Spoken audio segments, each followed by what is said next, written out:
profesor y compañeros, el día de hoy me encuentro con el compañero Brian y con la compañera Angélica. Vamos a exponer sobre nuestra vulnerabilidad, es registro y monitoreo insuficientes. Registro y monitoreo insuficiente es una de las bases de casi todos los grandes y mayores incidentes de seguridad. Si bien no es una vulnerabilidad explotable como tal, es una vulnerabilidad fundamental que los atacantes están buscando para llevar a cabo muchas de sus actividades. Esto es porque el vector de ataque principal de esta vulnerabilidad es permitir a los atacantes persistencia en los sistemas que han sido comprometidos, ya que una aplicación que no tenga suficientes bitácoras o que no esté monitoreada de forma correcta permitirá a los atacantes tener una aplicación comprometida por mucho más tiempo. Podrían llevar a cabo tareas como extracción de información o recopilación de información sensible en un lapso de tiempo mucho más largo. En un estudio de 2016 se identificó que a las organizaciones le tomaba alrededor de 191 días reconocer que habían existido brechas de información, esto es cada 6 meses. Y esto se da por no contar con los medios, bitácoras o monitoreo correspondiente para detectar que existe una brecha de información. Aplicaciones vulnerables, cuando eventos auditables tales como inicios de sesión, fallidos en el inicio de sesión y transacciones de alto valor no son registrados. No es suficiente con registrar solo los inicios de sesión fallidos. ¿Por qué? Porque si nuestro atacante entra de una manera correcta, nuestro sistema no estaría recolectando esa información y pues por tanto habría una brecha de información ahí. Cuando los mensajes de error o los mensajes de advertencia no contienen información que pueda ser útil para darle trazabilidad adecuada, es decir, se guardan en la bitácora, pero no significan nada. Por ejemplo, una bitácora que diga se inició sesión, realmente no nos está diciendo información si fue un usuario legítimo o si fue o de qué usuario fue, no nos dice desde qué locación se hizo, si fue de manera local o remota. Otra vulnerabilidad es donde se están almacenando las bitácoras. Podemos decir que estamos monitorizando y grabando las bitácoras y tener toda la información que necesitamos, pero si las bitácoras se están almacenando solamente de manera local, el atacante puede ejecutar comandos en el dispositivo y si las bitácoras están en ese dispositivo, pues las podrá eliminar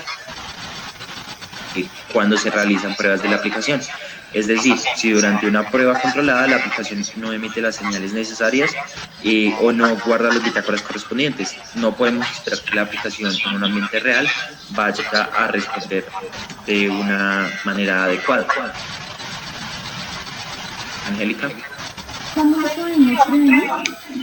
Tenemos que asegurarnos que todos los inicios de sesión, ya sean fallidos o sean exitosos, estén registrados al igual que cualquier mecanismo de control de acceso.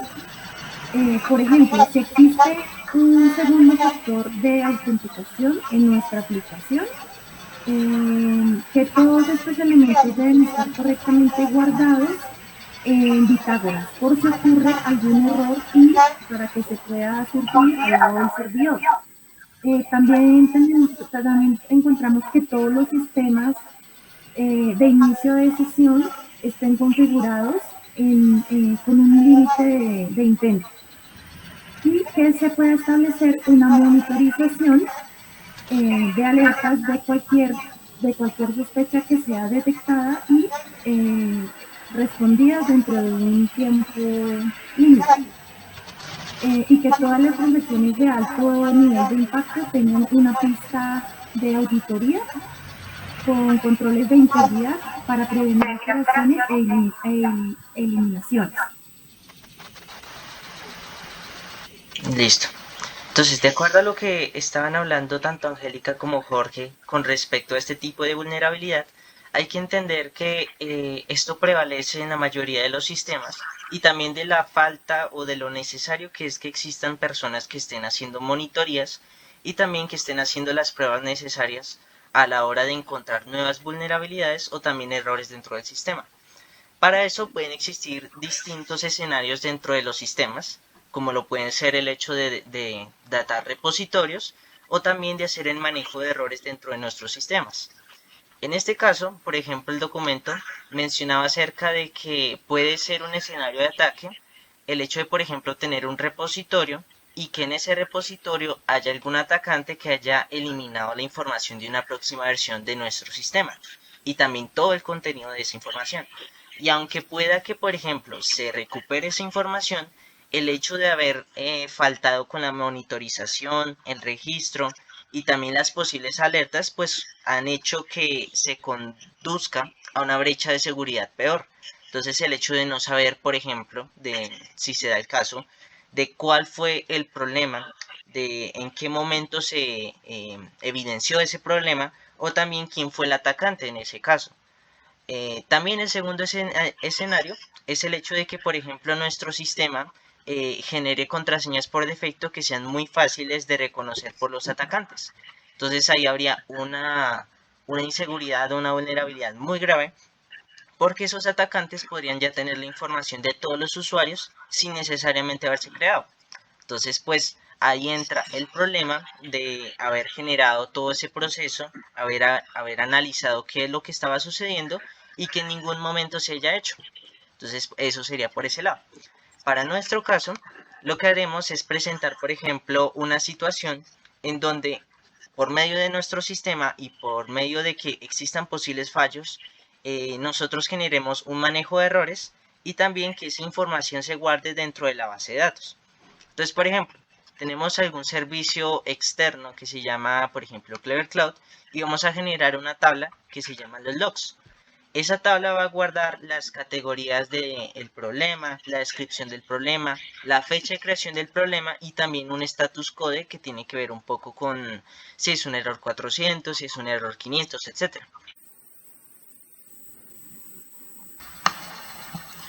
Listo, entonces con respecto al código y por ejemplo con algún sistema que esté manejando algún tipo de solución frente a este tipo de vulnerabilidades, lo que hacemos en Node.js, por ejemplo, es utilizar alguna función que se esté utilizando en todas las rutas que nosotros vayamos a usar y que así entonces nosotros vayamos a tratar esa información o revisar qué es lo que está sucediendo con ese error. Entonces se da el caso de que entra un error dentro del sistema y la función lo que hace es, por ejemplo, colocar un mensaje general diciendo de que hubo un error en nuestros servicios con un status code de 500.